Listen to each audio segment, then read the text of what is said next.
quelque chose d'utile, et je dirais même d'indispensable pour les petits États européens de se retrouver régulièrement dans différentes enceintes pour pouvoir partager des bonnes pratiques et faire en sorte d'être solidaires devant les grands États qui nous entourent. Parce que dans les petits pays, il y a beaucoup de laboratoires, d'idées innovantes qui peuvent émerger et que nous souhaitons justement partager et peut-être adopter le cas échéant. Ils ont donc poursuivi plusieurs objectifs pendant ces 48 heures. Ils, ce sont eux les petits pays membres de l'Organisation mondiale de la santé. Leur point commun, compter moins d'1 million d'habitants et faire partie de l'Europe. Monaco bien sûr, Andorre, Saint-Marin, Chypre, Malte, mais aussi le Luxembourg, le Monténégro et l'Islande ont pu évoquer Santé 2020, la nouvelle politique cadre européenne qui comprend 4 domaines d'action prioritaires: l'investissement dans la santé, relever les défis sanitaires, le renforcement des systèmes de santé et instaurer des environnements de soutien. Chaque État a pu aussi s'exprimer sur d'autres différents points. C'est vrai qu'on a beaucoup de choses à partager. Par exemple, nous nous sommes rendus compte qu'on a tous le même problème avec les collectes de statistiques de l'OMS, parce que les grandes nations reçoivent des questionnaires quasiment toutes les semaines, qui mobilisent parfois 15 ou 20 responsables dans leur ministère. Nous n'avons pas les mêmes effectifs et nous n'avons pas non plus le même intérêt pour ce type de questionnaires, parfois qui sont loin de nos préoccupations. Donc on a sensibilisé Madame le directeur régional Europe à ces questions. Et puis après, il y a le traitement aussi de ces statistiques.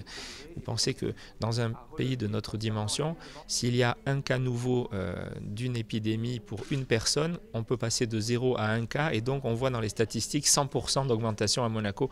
Ce n'est bien sûr pas sérieux. Donc il faut collecter autrement pour les petits États les statistiques en sélectionnant beaucoup moins de questionnaires et puis ensuite les traiter de manière appropriée et intelligente par rapport à nous. Au cœur de cette 3e réunion de haut niveau, la santé et le développement durable, thème que l'on retrouve bien évidemment dans la déclaration de Monaco adoptée à l'issue des travaux. La santé dans toutes les politiques, la santé dans tous les objectifs de développement durable, appel à l'action sur le changement climatique. Cette thématique est très importante car le centre scientifique de Monaco mène de nombreuses recherches à ce sujet et qui permettent d'accroître notre connaissance à tous sur les impacts des changements climatiques sur la santé de l'homme.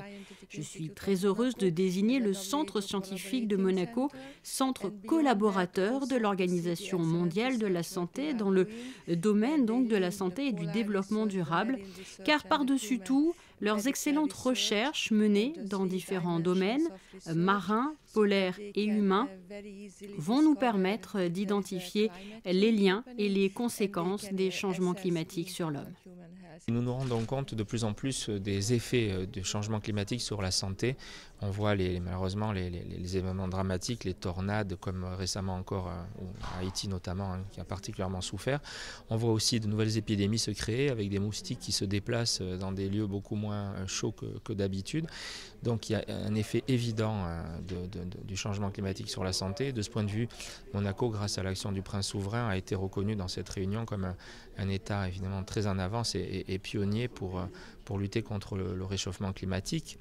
Mais ce que nous avons aussi mis à jour tous ensemble, c'est que nous sommes tous proches de nos populations par notre dimension.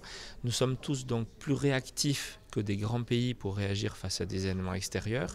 Et nous pouvons aussi, à notre échelle, mettre en œuvre plus facilement des politiques de santé publique qui peuvent ensuite servir d'exemple à des grands pays. Et je dois dire qu'en matière de prévention, notamment en santé publique, Monaco est devenu un pays exemplaire et nous sommes consultés de plus en plus pour participer à des réunions scientifiques internationales, mais aussi par d'autres gouvernements qui viennent voir et nous demander de leur faire partager notre expérience. Donc notre taille, loin d'être un handicap, peut parfois être un atout pour que nous soyons plus innovants.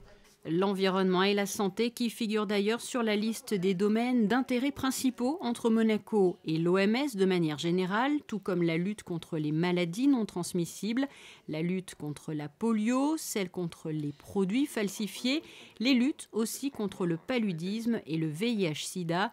Sachez pour finir que la 4e réunion de haut niveau à l'initiative des petits États d'Europe de l'OMS a d'ores et déjà été fixée. Elle aura lieu au mois de juin 2017 à Malte.